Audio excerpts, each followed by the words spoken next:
Both Vlad and I are part of our financial inclusion team at Truist Bank, and what we do is go out into the community and work with our for-profit and nonprofit organizations, sharing education to really help people find financial freedom. We're here to connect folks with the community and be able to serve those who are in need of financial information. And why is it so important to bring the services and the awareness to the community instead of waiting for the community to essentially find you all?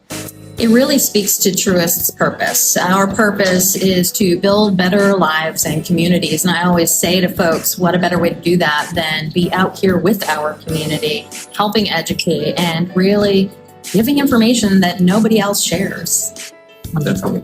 We are, part of our CRA initiatives to be able to give back to the community, not only dollars, but also with us being here, sharing some great information and some great workshops. Wonderful. Well, the Salvation Army, we appreciate you all. Thank you for your heart for others. And we Thank you. appreciate you. Thank you. Appreciate it.